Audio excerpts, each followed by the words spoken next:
निर्गुण ने मर्द को पहचाना। चलते समय 100 का नोट दिया। अपना कोट पतलून सिलवा लो, हम भी तो देखें कि अंग्रेज मर्द कैसे लगते हैं। निर्गुण ने मर्द को रिझाया।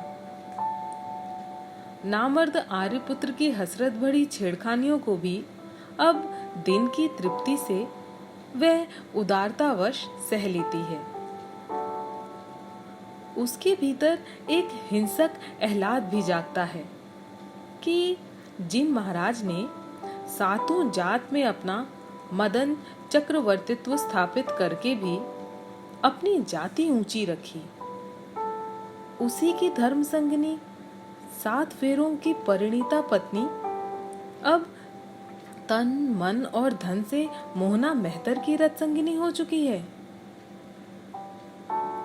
5वें दिन मोहना ने पानी डालने के लिए आवाज दी। वह तो पहले ही से इंतजार में थी। दोनों बुलबुल चहके।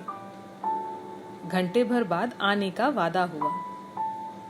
इंतजार की बेकली और वसले यार की चुलबुलाहटों के साथ साथ उसमें वो करवटें बदलती रही। मोहना आया, लेकिन यह खबर भी लाया कि अब उसकी फुफ्फी यानी माँ आ गई है और वह परसों अपने घर यानी मामा माई के यहाँ चला जाएगा। सुनते ही निर्गुण उससे लिपटकर ऐसी हिचकियां बांधकर रोई कि मोहना भी रो पड़ा। उस दिन कार्य धर्म का पालन हुआ। गुड्डा गुड़ियों ने खाना खाया और खिलाया।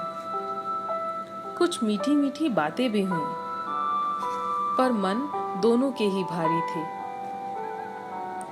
6ठे दिन निर्गुण अपने जोड़े हुए 8,000 रुपए, सोने के 5 गुट्टे, 60 गिन्नियां और ब्याह के समय बाप से पाए हुए गहने 4-6 साड़ी जंपरों के साथ पोटली में बांधकर शाम के समय मसूरिया दिन के घर लौटने से पहले पीछे के दरवाजे से भाग खड़ी हुई। कोई स्टेशन आया। कंपार्टमेंट में नए मुसाफिरों की भर्ती हुई। नया हुल्लड़ बढ़ा। दोनों चेलों ने सीताराम की गुहार गरमाई। चिलम का धुआं फैला। मोहन ने उसके जकड़े घुटने छोड़कर अंगड़ाई ली। घूंघट उठा के झांका। दोनों मुस्कुराए। पानी वानी तो न पिएगी? नहीं। कहाँ का टिकट लिया है? मामा के घर चल रहे हैं। सुनकर निर्गुण धक रह गई। पहली रात घर से भागकर जब अपनी पुरानी सहेली मोहन के माँ के घर गई थी, तब उसे बड़ा अपमान सहना पड़ा था। मोहन की माँ ने उसे खूब फटकार लगाई। लड़के से कहा, इसे कहीं अलग ले जाके रखो, मेरे घर में रंडियों के लिए जगह नहीं है। आज बामन छोड़ मेहतर को पकड़ा है, कल तुम्हें छोड़कर किसी और को चाट में भागेगी। सुनकर निर्गुण काठ सी हो गई थी। इसका बूढ़ा पुलिस में रपट कर दे तो सबसे पहले हमारे ही ऊपर उसका सूभा चुभ जाएगा। एक छिनाल के पीछे हम शरीफ आदमियों की इज्जत क्यों जाए? ए तू अपने मामू के यहाँ रहते हो? यहाँ तुम्हारे 3 और भाई बहन रहते हैं। मैं उनके और अपने झोटे पुलिस से नुचवाने के लिए तैयार नहीं हूँ। उस रात वे एक होटल में रहे थे। वह मोहना से लिपटकर फूट फूट कर रोई थी।